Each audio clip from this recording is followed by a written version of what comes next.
Hello बच्चों। तो objective marathon के अगले वीडियो में आपका स्वागत है। तो ऑब्जेक्टिव मैराथन में आपको पता है कि हम ऑब्जेक्टिव क्वेश्चंस उसके कंटेंट के साथ साथ उनकी एक्सप्लेनेशन को भी सीखेंगे, जिससे हमारा हर तरह का कंटेंट, चाहे वो ऑब्जेक्टिव हो, न्यूमेरिकल क्वेश्चंस हो, है ना, सब मजबूत होगा। तो स्टार्ट करते हैं इलेक्ट्रोमैग्नेटिक इंडक्शन को। पहले क्वेश्चन पे आते हैं। The SI unit of magnetic flux is, है ना, पहला चेक कर लेते हैं टेस्ला। ठीक है बेटा, देखते हैं टेस्ला किसका यूनिट होता है। टेस्ला आपका मैग्नेटिक फील्ड स्ट्रेंथ का यूनिट होता है। टेस्ला होता है आपका मैग्नेटिक फील्ड स्ट्रेंथ। टेस्ला आपका मैग्नेटिक फील्ड स्ट्रेंथ का यूनिट होता है, या इसी को आप मैग्नेटिक फ्लक्स इंटेंसिटी भी कहते हैं। आप इसे मैग्नेटिक फ्लक्स डेंसिटी, है ना, इसे आप मैग्नेटिक फ्लक्स डेंसिटी भी कह सकते हैं। और इसका यूनिट होता है जो है टेस्ला, है ना। और भी जानना हो तो बेटा आपको ये भी पता रख सकते हैं आप कि 1 tesla is equals to 1 weber per metre square, है ना। और ये टेस्ला इनका जो है ऐसा यूनिट है। बताओ बच्चों, इसका CGS यूनिट कौन होता है? इसका CGS यूनिट होता है गॉस। और 1 गॉस इक्वल्स टू 10⁻⁻⁴ टेस्ला। ये भी आप इसे लिख सकते हैं, ठीक है। हमें पूछा है मैग्नेट प्लस का, ठीक है। टेस्ला पर मीटर स्क्वायर ऐसे कोई क्वांटिटी नहीं है जिसमें टेस्ला पर मीटर स्क्वायर को यूनिट लें, ठीक है। वेबर पर मीटर स्क्वायर, ये देखो आप इसे पढ़ चुके हैं, वेबर पर मीटर स्क्वायर ये रहा इसका यूनिट। और हमें पूछा है मैग्नेटिक फ्लक्स का, तो मैग्नेटिक फ्लक्स का यूनिट होता है बच्चों वेबर। तो हमारा पहला डी ऑप्शन हो गया। एक और चीज़ बता दूं मैं, इसका वेबर है बेटा, ये जो है मैग्नेटिक फ्लक्स का SI यूनिट है। कौन सा यूनिट है? SI। बताओ बच्चों, मैग्नेटिक फ्लक्स का CGS यूनिट क्या होता है? इसका CGS यूनिट होता है मैक्सवेल। इसका CGS यूनिट होता है मैक्सवेल। 1 वेबर में जो है 10⁸ मैक्सवेल होंगे, ठीक है। 1 वेबर इक्वल्स टू 10⁸ मैक्सवेल, ठीक है। नेक्स्ट क्वेश्चन पे पहुंचते हैं, ठीक है। नेक्स्ट क्वेश्चन पे आगे। नेक्स्ट क्वेश्चन है ये हमारा, कंसिडर द फॉलोइंग स्टेटमेंट। हमें 2 स्टेटमेंट दिए, उनको पहले हम डिटेल करते हैं और इनका एक्सप्लेनेशन सीखते हैं। उसके बाद में देखेंगे कौन सा स्टेटमेंट सही है हमारा, कौन सा स्टेटमेंट गलत है। पहला स्टेटमेंट लिखा हुआ है, Lenz law gives the polarity of induced EMF in a circuit, है ना। एक सर्किट में इंड्यूस्ड EMF की पोलैरिटी है। पोलैरिटी मतलब आप समझिए कि लेंज लॉ जो है इसकी डायरेक्शन को बताएगा, ये बताना चाह रहा है ना। पता करते हैं। तो जो है इंड्यूस्ड EMF की डायरेक्शन होती है, वो क्या होती है? लेंज ने बताया था ना, हमेशा ये उस कॉज का अपोज करती है जिस कॉज से ये प्रोड्यूस होती है, ठीक है। मैं यहाँ पे लिख देता हूँ, हमेशा उस कॉज का अपोज करेगी जिस कॉज से ये प्रोड्यूस होती है। तो द पोलैरिटी या direction, the polarity of induced EMF and the resulting induced EMF, या उसकी वजह से जो है रिजल्टिंग करंट आएगा। करंट किधर कौन सी डायरेक्शन होती है? Always oppose, always oppose the change in magnitude, the magnetic flux, the change in magnetic flux that causes it. पता था मैं क्या था, इसका मतलब है कि पोलैरिटी या डायरेक्शन होगी इंड्यूस्ड EMF की, वो उस कॉज का अपोज करेगी या उस डायरेक्शन के अपोजिट होगी जिससे all way the change in magnetic flux that cause it. पहले मैग्नेटिक फ्लक्स चेंज हुआ होगा, उसकी वजह से EMF इंड्यूस्ड हुआ होगा। तो उस इंड्यूस्ड EMF की जो मैग्नेटिक फ्लक्स में चेंज हुआ, उसकी जो डायरेक्शन होगी, उसके अपोजिट डायरेक्शन की जो होगी वो होगी इंड्यूस्ड EMF की होगी, ठीक है। जैसे मान लो कि हम ये मान लें कि फ्लक्स हमारा इंक्रीज हो रहा है, मैग्नेटिक फ्लक्स कैसा हो रहा है? इंक्रीज हो रहा है, ठीक है। तो इंड्यूस्ड EMF ऐसा करंट डेवलप करेगा इंड्यूस्ड ईएमएफ एक करंट डेवलप करेगा जिस करंट की डायरेक्शन ऐसी होगी कि वो इस फ्लक्स में होने वाले इंक्रीज का अपोज करे, इस फ्लक्स में होने वाले इंक्रीजमेंट का क्या करे, अपोज करे। या ये कह सकते हैं कि फ्लक्स की अगर फ्लक्स डिक्रीज हो रहा है तो जो है ईएमएफ है वो ऐसी डायरेक्शन इंड्यूस्ड करेगा जो उस होने वाले डिक्रीज का अपोज करे। समझ में आया बच्चों? मतलब फ्लक्स की जो डायरेक्शन होगी, चेंज इन फ्लक्स की जो डायरेक्शन होगी उसके अपोजिट डायरेक्शन में ये इंड्यूस्ड होगा। जैसे मैं ये मान के चलूँ कि जैसे ये कॉइल है कोई, और ये आप इधर नॉर्थ पोल, ये साउथ पोल, ठीक है, ये ला रहे हो, ठीक है, इस कॉइल में, तो आप इधर नॉर्थ पोल ला रहे, इन दोनों का रिलेटिव मोशन हो रहा है तो इंड्यूस्ड ईएमएफ होगा। तो इधर नॉर्थ पोलरिटी ला रहे हो तो इसको ला रहे हो तो इसका अपोज करेगा आने का, और नॉर्थ पोलरिटी का कौन अपोज कर सकता है? North polarity. तो यहाँ पे कौन सी पोलरिटी डेवलप कर लेगा? ये नॉर्थ कर लेगा। तो ये जो है जो चेंज होगा उसका ऑलवेज क्या करती है बेटा? अपोज करती है। तो पहला हमारा सही है कि लेंज लॉ की जो पोलरिटी होती है वो इंड्यूस्ड, जो डायरेक्शन होती है इंड्यूस्ड, ठीक है। Lenz law is in accordance with the law of conservation of energy, बिल्कुल सही बात है, ठीक है। लेंज लॉ है वो किस पे बेस्ड है? Law of conservation of energy पे बेस्ड है। तो हमारा जो है दोनों ही रूल सही है, ठीक है। हमारा ऑप्शन हो गया दोनों ट्रू है, तो both A and R true, ठीक है। नेक्स्ट क्वेश्चन पे आते हैं बच्चों। In electromagnetic induction, electromagnetic induction में induced EMF in coil is independent of, देखो बेटा इसको कॉपी करो पहले, इसको देखो क्या चीज़ है, ठीक है। इन इलेक्ट्रोमैग्नेटिक इंडक्शन में इंड्यूस्ड ईएमएफ होगा वो इंडिपेंडेंट होगा। ध्यान रखना थोड़ा सा इसमें, कभी कभी ऐसा लगता है कि क्वेश्चन, मोस्टली क्वेश्चन ये पूछा जाता है कि किस पे डिपेंड होगा, और ये क्वेश्चन हमसे पूछा गया है इंडिपेंडेंट का, तो थोड़ा कन्फ्यूजन वाली स्थिति है। तो इसलिए बी क्लियर कि इसमें हमें क्या पूछा गया है कि किस पे डिपेंड नहीं करेगा। Let start. बेटा मैंने आपको बताता रहा हूँ कि जब भी आपको इस तरह का क्वेश्चन पूछा जाए तो आप इंड्यूस्ड ईएमएफ या जो भी क्वांटिटी होती है उसको पहले फॉर्मूले में लिखेंगे आप, ठीक है। तो E is equals to minus के N D phi over D T, ठीक है। ये होता है इलेक्ट्रो जो है ईएमएफ, इंड्यूस्ड ईएमएफ। तो इंड्यूस्ड ईएमएफ किस पे डिपेंड किया है? एन नंबर ऑफ टर्न्स पर डिपेंड किया है। डी फाई यानी change in magnetic flux, D T ये वो टाइम है जिसमें मैग्नेटिक फ्लक्स चेंज हुआ है, ठीक है। तो इन तीन फैक्टर पे डिपेंड कर रहा है। Let start. Change in magnetic flux पे बिल्कुल है, डिपेंड करता है। Time of change in magnetic flux ये भी है। रेजिस्टेंस ऑफ सर्किट इस पर डिपेंड नहीं करता है। नंबर ऑफ टर्न से कॉइल एन इस पर डिपेंड करता है। हमें इंडिपेंडेंट पूछा गया है तो कौन सा ऑप्शन हो गया हमारा? सी हो गया, रेजिस्टेंस पर ये डिपेंड नहीं करता है। अगले क्वेश्चन में आते हैं। An EMF is induced across the ends of moving conductor, across the ends of moving conductor coil in a magnetic field. Conducting coil है मैग्नेटिक फील्ड में, ठीक है। In this is in accordance with, ठीक है। देखो बेटा ये question कह रहा है कि किस साइंटिस्ट ने या कौन सा लॉ आपको ये बताता है कि an EMF is induced across the ends moving conductor, ठीक है। एक कोई कंडक्टर है जो मूव कर रहा हो, मूविंग कंडक्टर के एंड्स पे, ठीक है, moving conductor coil in the magnetic field.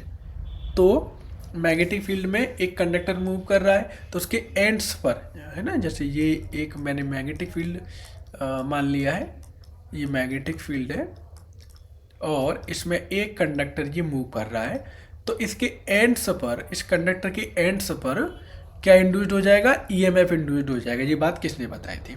तो हमने ये क्वेश्चन को जो है समझते करते स्टार्ट, है ना। पहला हम देखते हैं ऑप्शन एम्पियर्स लॉ, ठीक है। एम्पियर का आपको पता था बेटा, एम्पियर ने बताया था space integration B vector dot T L vector, ये होता है mu not times of current, है। करंट कौन सा था? इनक्लोज, है ना। तो ये एम्पियर्स लॉ था। Gauss law in electricity, total flux passes through charge surface cross surface area is 1/f times of total charge enclose, Gauss का था। Gauss law in magnetism, last video में इसके चारों पोस्टुलेट्स मैंने कराए हैं। Single pole can not be isolated, अकेला pole नहीं हो सकता। ये कौन सा था? सिंगल पोल की एग्जिस्टेंस के बारे में बताया था कि सिंगल पोल अकेला एग्जिस्ट नहीं कर सकता।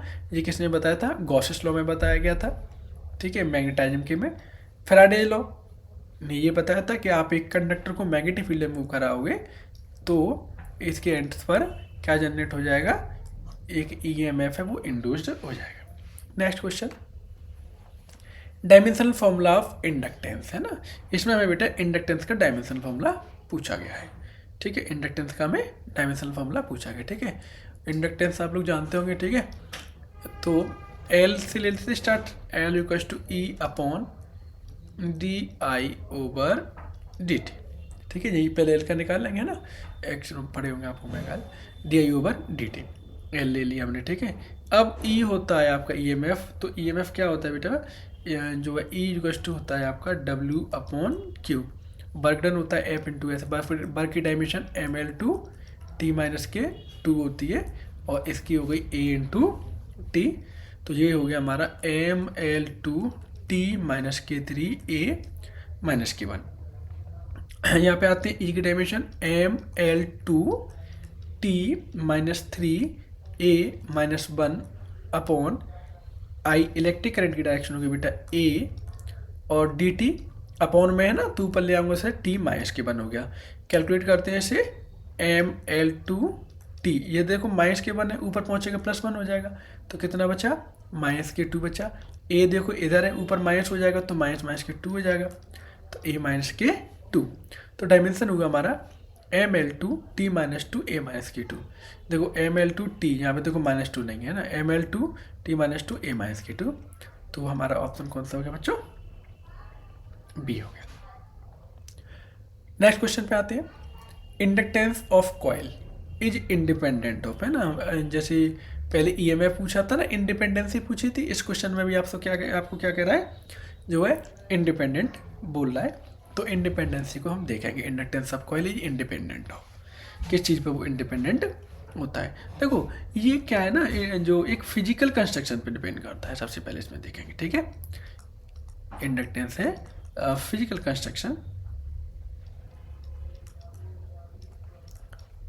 Construction, and the material inside it,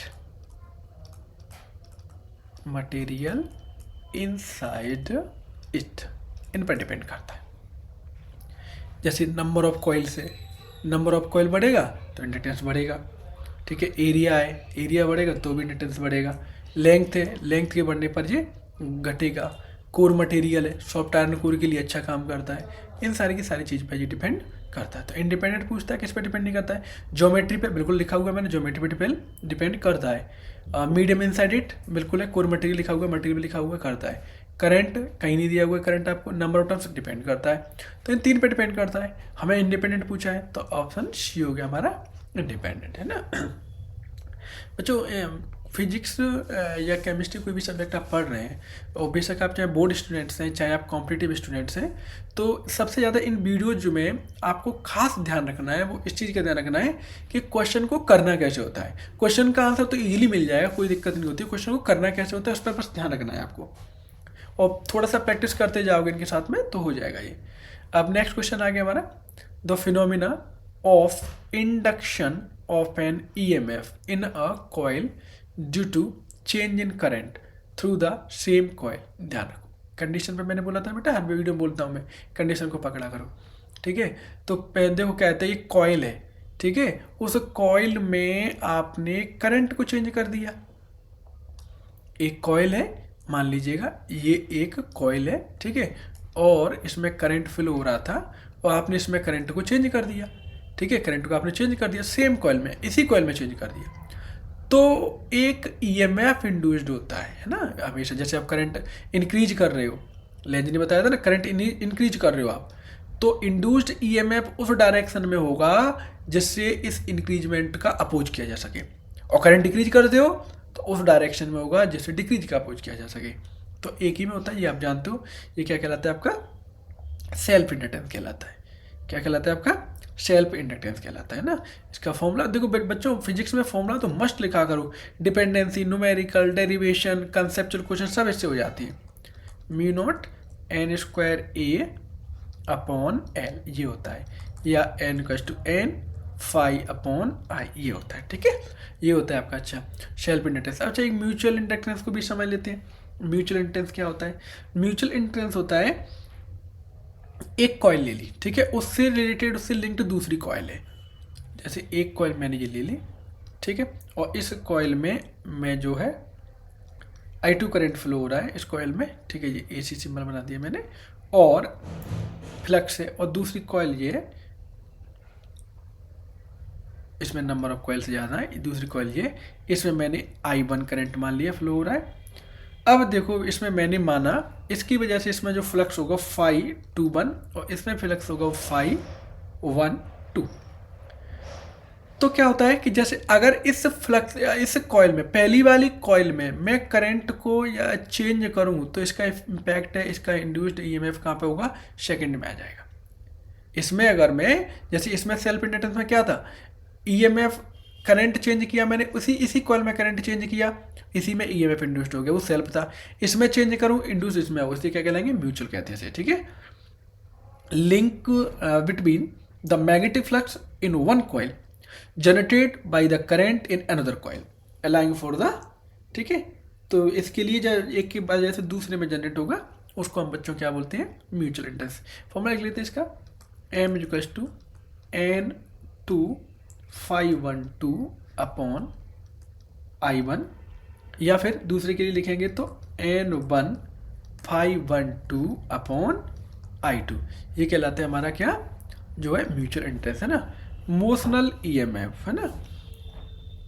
देखो इसको समझ लो, ये भी क्वेश्चन पूछ लिया जाता है।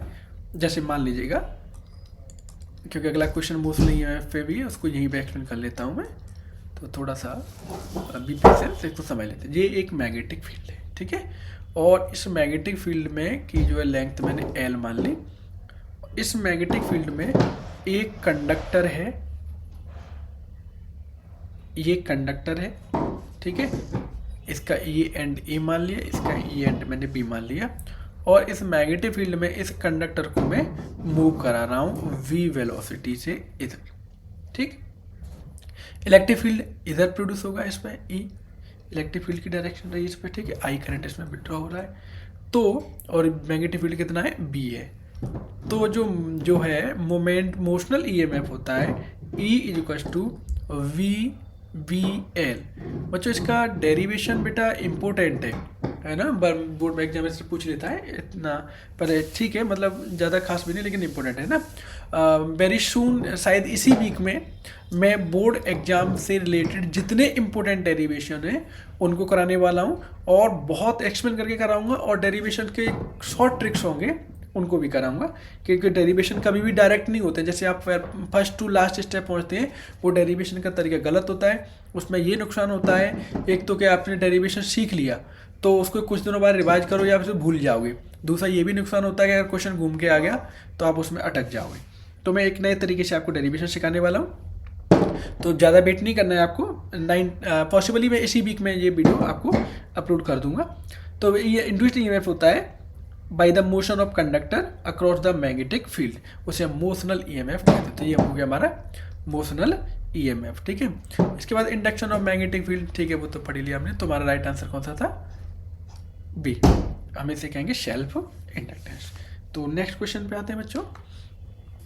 विच physical quantity plays the role of electrical inertia, ठीक है, इसी को बोलते हैं इनर्शिया ऑफ इलेक्ट्रिसिटी। क्या बोलते हैं बच्चों? Inertia of electricity. Inertia physics में पढ़ा होगा ना, जो उसमें लॉज ऑफ मोशन में, न्यूटन्स लॉ में पढ़ा है ना, inertia the tendency of an object that retarded to change its position, वही तो होता है इनर्शिया ऑफ, जो है फिजिक्स में, वो तो काइनेमेटिक्स में था, लॉ ऑफ मोशन में था, और ये इनर्शिया ऑफ इलेक्ट्रिसिटी है। यानी इनर्शिया क्या होता है? जो होने वाले चेंज का अपोज करे। इसमें क्या होगा? इलेक्ट्रिक करंट या इससे रिलेटेड या ईएमएफ में होने वाले चेंज का अपोज करेगा जी। तो क्या करेगा जी? कैसे अपोज करेगा जी? मैग्नेटिक फ्लक्स को मेंटेन करता रहेगा। लिख देता हूँ इसका, ये क्या करता है? It tends to maintain. मैंने आपको बताया था ना कि इसमें केवल ऑब्जेक्ट नहीं करा रहा हूँ, ऑब्जेक्टिव क्वेश्चन नहीं करा रहा हूँ मैं, इससे रिलेटेड जो कंसेप्चुअल क्वेश्चन होंगे उनको भी लिखाता जाऊँगा मैं। तो रिवीजन का ये बेस्ट तरीका है, आपका एग्जाम टाइम नज़दीक है, रिवीजन का बेस्ट तरीका है। मेंटेन द मैग्नेटिक फ्लक्स ठीक है, कैसे चेंज को रोकेगा, मैग्नेटिक फ्लक्स को मेंटेन कर ही रहेगा ये, लिंक्ड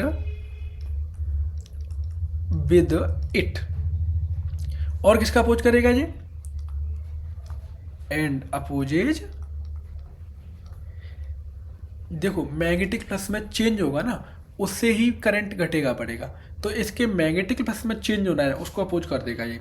तो opposes any change in magnetic flux, any change in magnetic flux, बस फ्लक्स में होने वाले चेंज को जी क्या करेगा, रोक देगा। कैसे रोकेगा, कैसे चेंज को रोकेगा, by inducing the current in it, by inducing the current in it.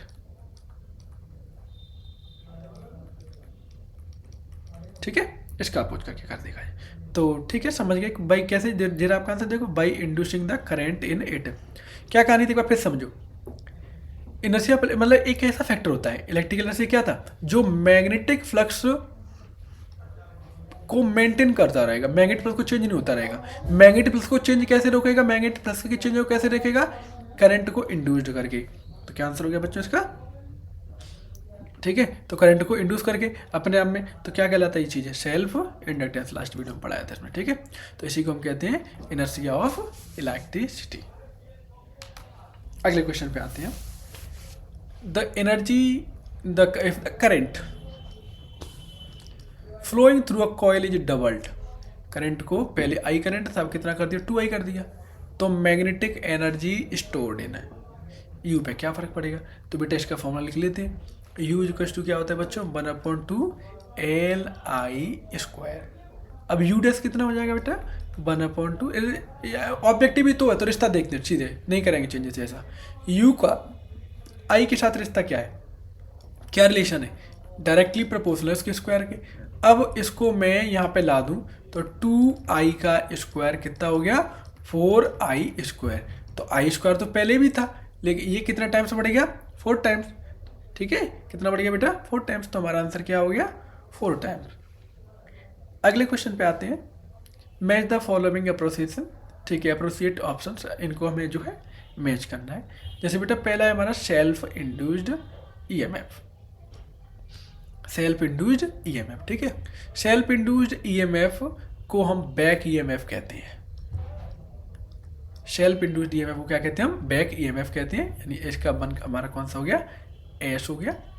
EMF induced in rod moving in a magnetic field, इसे सेकंड लास्ट क्वेश्चन में हमने किया था, बताओ जल्दी से फटाफट से, इसे क्या कहा था हमने, बोलो जल्दी, क्या कहता है इसे, मोशनल ईएमएफ। तो उसको इसको कहा था बेटा हमने मोशनल ईएमएफ। क्या फॉर्मूला था इसका, अभी कराया था, बोलो बोलो जल्दी, फॉर्मूला क्या था इसका, E = VBL था, ठीक है। तो बी का हो गया हमारा P, बी का हमारा हो गया P। एसी जनरेटर, ठीक है, एसी डायनामो है, वो किस प्रिंसिपल पर काम करता है, कैसे काम करता है ये तो देख लेते हैं। इसको एसी वाला जो है क्या करता है, तो एसी में जो है ये काम करेगा आपका इंड्यूस्ड ईएमएफ पे काम करेगा। इंड्यूस्ड वाला ऑप्शन कौन सा, electromagnetic induction by changing the orientation of the loop, ठीक है। लूप जैसे इसका मूव करता जाएगा मैग्नेटिक फील्ड के बीच में, लूप मूव करता जाएगा तो ईएमएफ इंड्यूस्ड हो जाएगा। तो एसी जनरेटर वाला हमारा कौन सा रहा, क्यू। ट्रांसफार्मर, ठीक, ट्रांसफार्मर जानते हो म्यूचुअल इंडक्टेंस पे काम करता है, ठीक है। प्राइमरी कॉल सेकेंडरी कॉल वाला पढ़ रखा होगा आपने, हो गया। तो इसे मिलाएंगे, देखें कौन सा ऑप्शन मिलेगा हमारा, 1 का एस है, ठीक है, बी का पी है, और सी का क्यू है, और डी का आर है, ठीक है। तो हमारा ऑप्शन पहला ही मिल गया हमारा। तो इस क्वेश्चन का हमारा कौन सा ऑप्शन हो गया, ए। अगले क्वेश्चन पे आते हैं बेटा, एक एसी जनरेटर में when the plane of armature is parallel to magnetic field, इसका आंसर बताओ फटाफट से, इसका आंसर बताओ आप लोग। मैं इसको रोके रखूंगा 5 सेकंड तक, क्योंकि मुझे यकीन है इसमें आप लोग गलती करोगे ही करोगे, ठीक है। तो ठीक है, कर लिया आप लोगों ने क्वेश्चन आंसर इसका। देखो क्या क्वेश्चन कह रहा है जी, इन एन एसी जनरेटर, एक एसी जनरेटर में when the plane of armature is parallel to the magnetic field, armature की प्लेन है वो मैग्नेटिक फील्ड के पैरेलल हो, तब कौन सी स्थिति बनेगी। देखिए मैग्नेटिक फ्लक्स लिंक्ड होगा, वो कितना होगा इसमें, ठीक है, और rate of change of magnetic flux होगा वो कितना होगा, दो इसमें चीज़ें हमें बताना है, ठीक है। इसमें देखिए बेटा क्या होगा, फ्लक्स लीकेज कितना, फ्लक्स कितना होगा इसमें, 0। फ्लक्स कितना होगा इसमें, 0। तो D phi over D T is equals to कैसा हो गया, मैक्सिमम। ठीक है, पैरेलल है तो D phi over D T कितना हो गया, मैक्सिमम हो गया इसमें। ठीक है, आगे बढ़ते हैं इसमें। क्यों मैक्सिमम हो गया, देखो किसी संख्या कोई डिजिट है, मान लो पहले 100 है और उसमें 0 फ्लक्स चेंज हुआ है, तो आपको 100 ही बचा, इससे बड़ी क्वांटिटी मिल नहीं पा सकती, तो D phi over D T कितना हो गया, मैक्सिमम हो गया। EMF इंड्यूस्ड होता है, वो प्रपोर्शनल किसके होता है बेटा, D phi over D T के।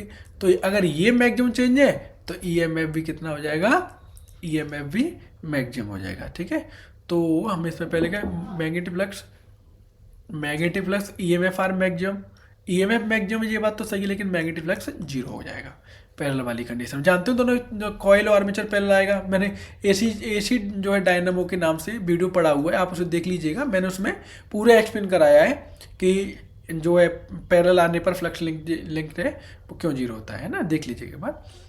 तो ठीक है, ये नहीं हो सकता हमारा, दोनों 0 होंगे, बिल्कुल नहीं है। फ्लक्स 0 होगा, सही बात है, ये फ्लक्स 0 होगा, EMF मैक्सिमम होगा, ये भी ठीक है, EMF मैक्सिमम होगा, यानी हमारा ऑप्शन कौन सा हो गया, सी। अगले क्वेश्चन पे आते हैं बेटा, ये क्वेश्चन आ गया, इसको देखेंगे अच्छे से। The figure show a long straight current carrying wire placed along the axis of circular conducting ring. ये एक सर्कुलर कंडक्टिंग रिंग है, आप इसे देख रहे हैं, ये एक सर्कुलर कंडक्टिंग रिंग है और एक वायर है, और जो इसमें आई करंट वायर में मान लीजिएगा फ्लो करा रहे हैं। तो हमें इंड्यूस्ड करंट की डायरेक्शन रिंग के केस में इसमें पूछने को बोला है।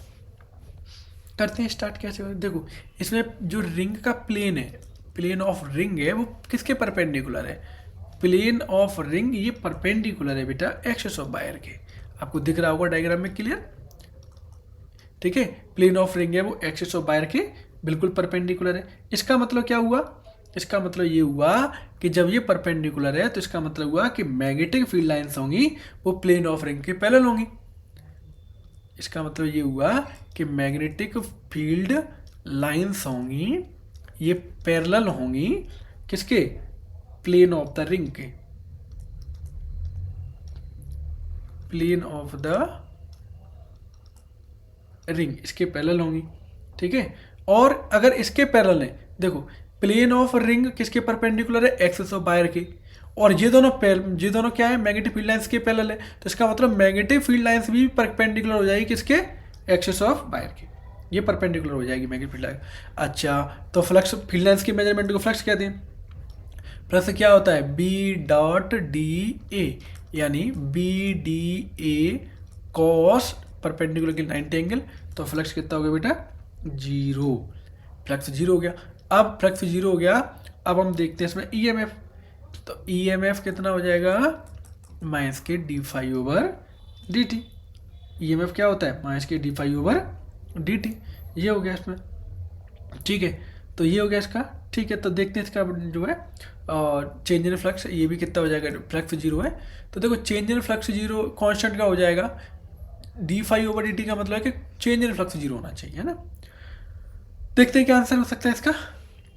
इंड्यूस्ड EMF, इसमें कोई इंड्यूस्ड EMF मतलब clockwise if the current through wire is increasing. ठीक, इसमें तो मैं देखिए फ्लक्स चेंज हो गया, फ्लक्स चेंज होगा तो करंट इंड्यूस कोई होगा ही नहीं, क्योंकि फ्लक्स चेंज ही 0 हो गया, तो करंट कोई इंड्यूस्ड होगा नहीं। तो इसमें इंड्यूस्ड करंट, इसमें भी करंट इंड्यूस कर रहा है, इंड्यूस्ड करंट इसमें भी करंट इंड्यूस कर रहा है, नो करंट इंड्यूस्ड। तुम्हारा क्या ऑप्शन हो गया सही, कोई करंट इंड्यूस्ड नहीं होगा। आते हैं अगले क्वेश्चन पे। The following figure show a conducting rod moving towards left on a rectangular conduction. ठीक है, मूविंग टुवर्ड्स लेफ्ट, ठीक है, इधर की तरफ बात कर रहा है। The whole set is placed perpendicular magnetic field pointing into the plane of the paper. Note करें इसे, डायरेक्शन दिया मैग्नेटिक फील्ड का into the plane of paper. ठीक है, हमें बताना है इसमें कि इंड्यूस्ड करंट लेफ्ट में क्या डायरेक्शन होगा, राइट में क्या डायरेक्शन होगा, है ना।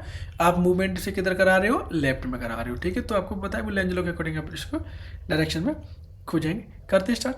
तो सबसे पहले इसमें फैराडे लॉ ऑफ इंडक्शन दो को पढ़ेंगे हमसे, एक ये आंसर निकालेंगे, फैराडेज लॉ ऑफ इंडक्शन, और दूसरा कौन सा था, एंड लेंज लॉ। इनसे इसका आंसर डिसाइड होगा। Lenz law. अब इसके अकॉर्डिंग क्या था, ईएमएफ इंड्यूस्ड ईएमएफ होता है, इंड्यूस्ड ईएमएफ होता है, उसकी जो डायरेक्शन होती है,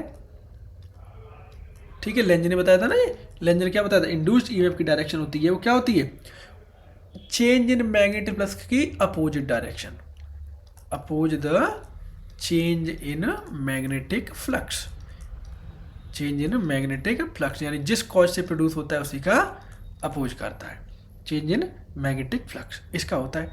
अब देखते पहले, मान लीजिएगा ये लेफ्ट की तरफ, लेफ्ट में क्या होगा डायरेक्शन इसका, पहले मैं लेफ्ट की बात करता हूँ मैं। अब ध्यान लगा दीजिएगा बेटा, लेफ्ट पार्ट में क्या हो रहा होगा, लेफ्ट पार्ट में जो है मैग्नेटिक फ्लक्स डिक्रीज हो रहा होगा, क्योंकि into the page to oppose the decrease in magnetic flux into the page, ठीक है। द इंड्यूस्ड मैग्निफिकेशन किधर लगेगा, इसमें पॉइंट आउट पार्ट लगेगा, ठीक है। The left loop must be also point into the page, ध्यान रखें इसका। टू क्यों, जो मैग्नेटिक फ्लक्स है इधर चलाएंगे, ठीक है, तो इस पर जाने पर लेफ्ट में पहले हम बात कर रहे हैं इस वाले पार्ट में, तो क्या होगा, मैग्नेटिक फ्लक्स में डिक्रीज होगा, मैग्नेटिक फ्लक्स फाई है उसमें क्या होगा, फील्ड्स कम हो जाएंगे तो मैग्नेटिक फ्लक्स डिक्रीज हो जाएगा। अब इस डिक्रीज का अपोज करने के लिए एक जो है मैग्नेटिक फील्ड है वो इंड्यूस हो जाएगा, ईएमएफ इंड्यूस हो जाएगा इसमें लेफ्ट लूप में, ठीक है। तो उसकी डायरेक्शन राइट हैंड रूल के अकॉर्डिंग देखेंगे हम, ठीक है। अब इसको देखो, इसके अपोज जैसे कम हो रहा है, इसके डिक्रीज को हमें कम करना है, तो राइट हैंड रूल के अकॉर्डिंग इसका डायरेक्शन देखेंगे हम। कैसे देखेंगे बेटा, राइट हैंड रूल से। तो इस तरीके से ये मैग्नेटिक फील्ड है, इसके अपोज को करना है, अपोज करने करंट को बढ़ाना पड़ेगा। इन डायरेक्शन कौन सी हो जाएगी, इधर एंटी क्लॉकवाइज, कौन सी हो गई ये, एंटी क्लॉकवाइज लेफ्ट साइड में, ठीक है। राइट साइड की बात कर रहा है जी, राइट साइड में भी राइट हैंड रूल लगा देंगे, तो राइट साइड में अगर मैग्नेटिक फील्ड में देखेंगे उसमें, तो ये राइट हैंड रूल इसमें भी लगा लेंगे, तो करंट इसमें क्या करेगा, एंटी क्लॉकवाइज डायरेक्शन में मूवमेंट करेगा, ठीक है। एंटी क्लॉकवाइज में मूवमेंट करेगा तो इसमें क्या करेगा, इसमें करंट की वैल्यू को जो डिक्ली के रोक लेंगे, तो ये हाँ ये वाला राइट में होना चाहिए, एंटी क्लॉकवाइज किस में हो गया, राइट में, और इसको बढ़ाने, इसकी घटने को अपोज करने के लिए ये वाला हो गया, तो लेफ्ट में क्लॉकवाइज और राइट में हो गया हमारा एंटी क्लॉकवाइज।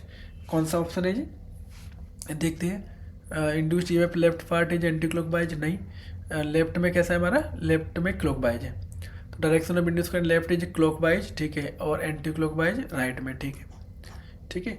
हमारा ऑप्शन कौन सा हो गया, बी हो गया है ना, उसमें ये दो बार लगे कम हो गया, ये वाला ऑप्शन हो गया, ठीक है, जो भी आप लिख लीजिएगा। अगले क्वेश्चन पे आते हैं।